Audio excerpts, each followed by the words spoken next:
What's going on, everybody, and welcome back to Comic Breakdown. In this video, we are jumping into an indie comic known as Alpha Dogs, issue number 1, a story by Jon Dexter, Fernando Malik, and Lucas Orellana. This is one of those deep indie comics that you can only find on Kickstarter, which, speaking of, issue number 3 is currently ongoing in Kickstarter. You can find the link to that down in the description. Not only will you be able to buy issue 3, but you'll be able to get caught up on the previous issues as well. These are ones that I highly recommend that you guys go and support, because these aren't the big two. This isn't Image Comics. This is a guy who is creating comics because he loves them, and it is the support like people like you that really have them get their success. And this story is following more or less genius dogs. If you guys have ever seen Look Who's Talking, I believe it was Look Who's Talking 2, where the dogs can talk, so on and so forth. That's pretty much what we have going on here. Except these dogs, they can talk to humans, humans can talk to them. Not all dogs, just a couple of them, because they have been enhanced. This enhancement has this lady on the run with her 2 dogs, because somebody has found out her secret, and he wants to use that for his own devices. Now, make sure you guys are subscribed to the channel, make sure you have liked this video, and with that being said, let's dive into this breakdown.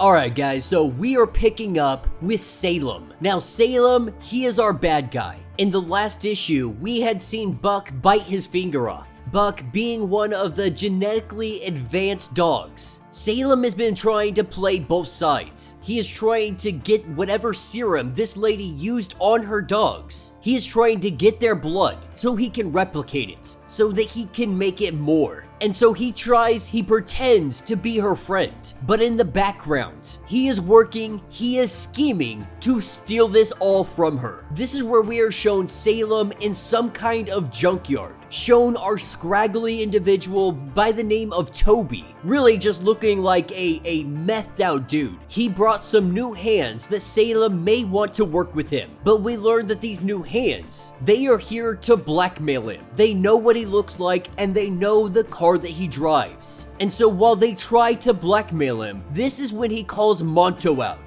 Monto is his genetically advanced dog. He was able to get enough of a sample to be able to make his dog more. But now that he has this, he wants more. He wants to create more. Monto stepping out of the car, letting these two know that you are my prey. As they take off, they go to get in their car. Monto pauses, waiting for them to be scared. Once they are inside their vehicle, this is when Monto gets underneath it and he lifts the freaking car off the ground. As it flips over and the 2 thugs inside are pleading for help, we are seeing just the true potential that these dogs could be with this advancement. And so while he tells Toby to find some new dog candidates for his new formula, he is almost out of the blood that he used for Monto, but he plans to go find these dogs and drain them of every drop of blood that they have. This is where we pick up with Buck having a dream. He's having a dream of the early days, when he was nothing more than a tiny little pup, but the goons had found them. As Ina, the owner of the dogs, grabs hold of them, carrying a gun in her hand. She grabs hold of Buck and tries to get out of here. Not really sure where CYRUS is, her other dog. They have no time to wait, making their way down the stairs. This is where the goons, they draw down on her. Lucky for her, this is where CYRUS shows up, letting them know that they have a choice. They can jump or they can fight. As the gunshots start ringing out, Ina and our 2 dogs, they make a run for it. As Ina shoots a guy in the chest, the other man surrenders, but she lets him know that they are never going to stop looking for her, that he will not give up, not until he learns how these dogs got their powers. Now that is what takes us to present day. Right now, Ina is very unhappy with Buck. Buck just recently bit off the finger of Salem because he didn't trust him, but this is the first real connection that Ina has made ever since she has been on the run for all of this time. She believes that Buck was simply jealous that there was another person around. And now she is mad at him and Buck doesn't understand. But as soon as Salem gives her a ring, she is out the door. As she drives down the road, she is beating herself up a little bit for the way that she talked to Buck, for obsessing over Salem in such a manner. After all these years of playing it smart, keeping her mouth shut about the dogs, she blabbed to Salem. But the problem is, she was lonely.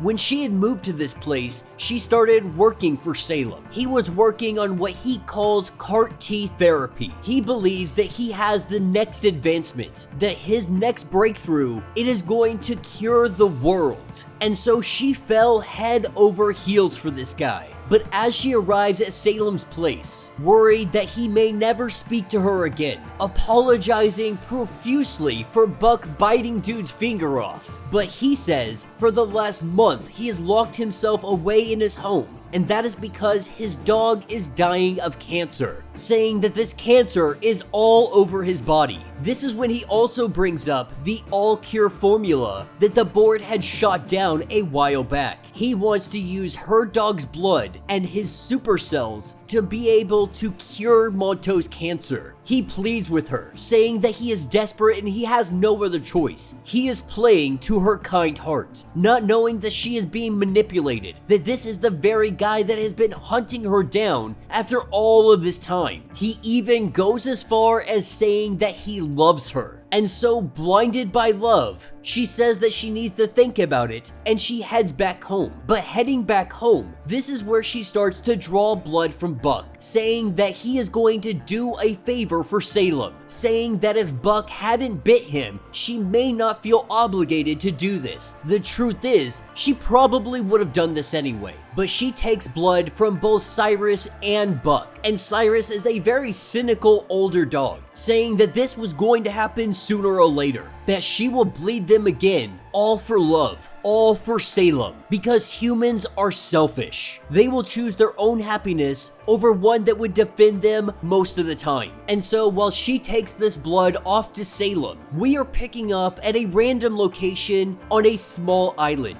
We have people who are investigating and they are looking for Ina, catching her on a security camera 19 months ago. They have finally found her. After all of this time of looking, they know exactly where she might be, or at least where she was, which this will help trace them to where she is. Apparently, she had been out of the country, out of America, and now she has returned. It appears that somebody else has been looking for her. Not just Salem, but somebody else out there. And now that they have found her, everybody is in danger. And that will be the end of this issue. So let me know what you guys think down in the comments. This one is not a bad issue 2, it's really just laying the groundwork, letting us know who the bad guys are, who the good guys are, what is the overall purpose of the story, and where it might be leading to. Now we are seeing that there are forces outside of Salem and Ina that we don't know about. Quite possibly where she got the dogs to begin with, where they originally got their power from, their ability to be super strong, to speak, all of these things. Now if you're an animal lover like me, this issue was a little bit sad because Buck has always kind of been her right-hand guy. Him and Cyrus. They have always been there for Ina, and she is really throwing them to the side for this guy Salem. And Buck doesn't fully understand why this is happening, why he is coming second, why he is being put on the back burner. Because all he does is love and care about Ina. He wants to protect her at all costs. You know, usually indie comics, the artwork isn't as great as it could be, but with this comic, I do say that the artwork is relatively good. It's actually surprisingly good and better than a lot of the indie comics that I have covered in the past. It has a very promising story, and like I said, I'm an animal lover, I'm a dog lover, I have a German Shepherd myself, so these stories like this are a lot of fun. They're enjoyable, they got a lot of emotion to it, and it's really exciting just to see where the story might be going. But let me know your thoughts, let me know your theories. Like I said, if you want to get caught up on everything going on with this series, you want to check out the Kickstarter down in my description. It will get you completely caught up on everything that is currently ongoing with it. You can also support it and buy the next issue for as little as $5. And if you want to support the channel, go ahead, join the channel membership. Much like Patreon, having 5 different tiers, from $1 to $50, from loyalty badges to getting free comics every single month. Not only are you going to help out the channel tremendously, but you are getting tons of perks in the process. Now, if you are unable to do that, please make sure you guys have subscribed to the channel, make sure you like this video, and with that being said, until the next breakdown.